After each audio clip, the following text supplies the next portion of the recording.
1600 que l'État, donc la France a occupé la Guadeloupe, et pas seulement la Guadeloupe, hein, sur le littoral ont été établis des espaces de vie, d'activité avec des poudrières, des petits fortins, des petits ports, etc.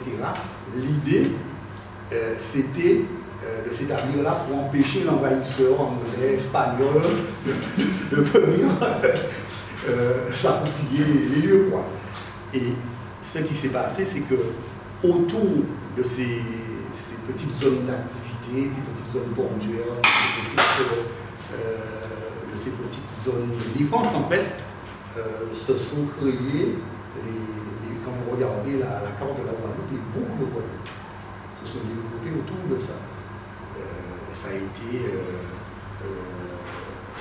les logements qui sont venus parce qu'il fallait les gens de travailler dans les activités. Et puis, petit à petit, l'urbanisation s'est développée autour de ça. Et bien sûr, il y a eu aussi des conquêtes à l'intérieur. Dans les terres à l'intérieur, on a aujourd'hui des sections, comme on avait chez nous, des sections qui sont plus à l'intérieur des terres.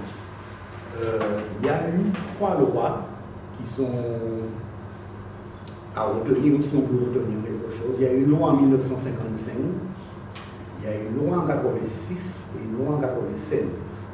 Première loi de 55, l'État dit, bon,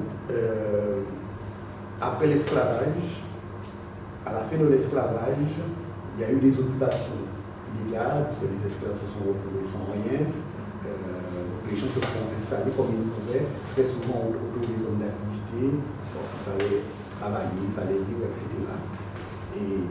Mais bien sûr, il y a eu, avant 1955, des gens qui avaient récupéré des terrains et qui avaient fait des ventes qui avaient aussi vendu des terrains. 1955, première loi, c'était une loi essentiellement pour valider les titres qui avaient été émis avant 1955.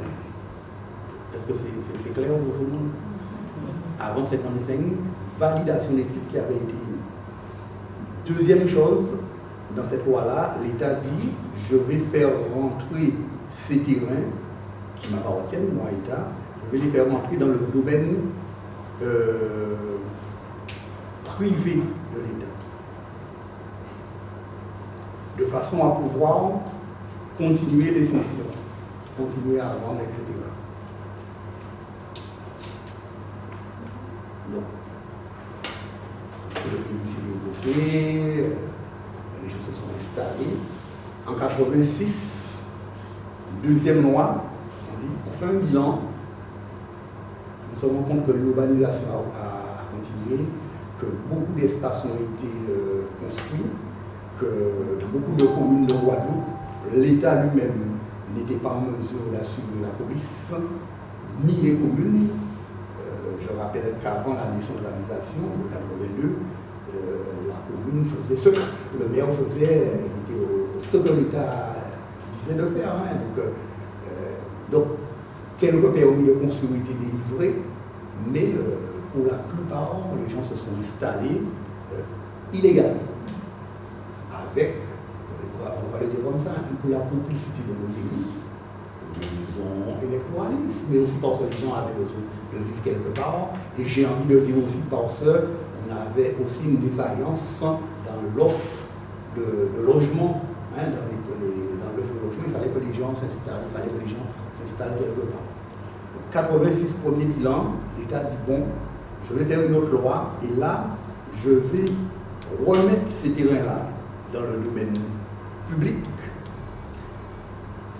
Je suppose, mais là c'est une supposition, hein, qu'ils se sont rendus compte que 30 ans après, la prescription trentenaire peut-être pouvait s'appliquer.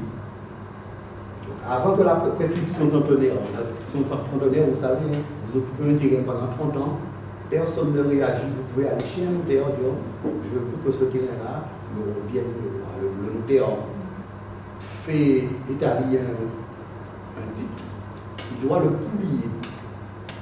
Et si personne ne bouge, personne ne réagit, le terrain vous revient. Et ça ne vous coûte rien. Les frais du notaire. Hein, je simplifie les choses. Donc, j'imagine que c'est peut-être la peur de la prescription conteneur qui allait s'appliquer. Et puis, deuxième chose dans cette loi de 86, l'État dit je vais mettre en place une commission qui va pouvoir examiner les dossiers de demande de cession des particuliers pour vendre des terrains. Et cette commission, quelqu'un qui occupait un terrain, ça pouvait être un jardinier, même sans maison qui occupait, pouvait présenter son dossier. Donc ça, c'est 86. Les années passaient, les choses avançaient. 96, 95, un autre bilan, on se rend compte que les constructions continuent, on n'arrive pas à maîtriser tout ça.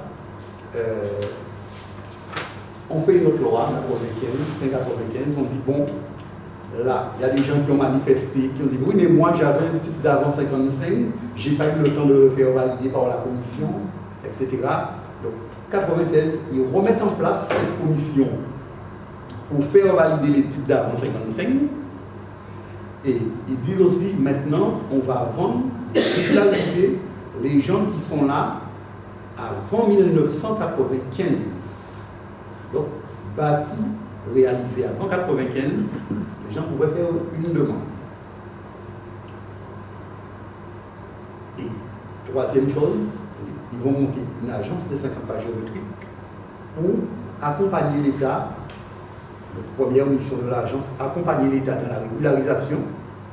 Deuxième mission de l'agence, proposer des programmes d'équipement aménagés, faire des réseaux, enfouir des réseaux, aménager de l'espace, améliorer les conditions de vie des habitants.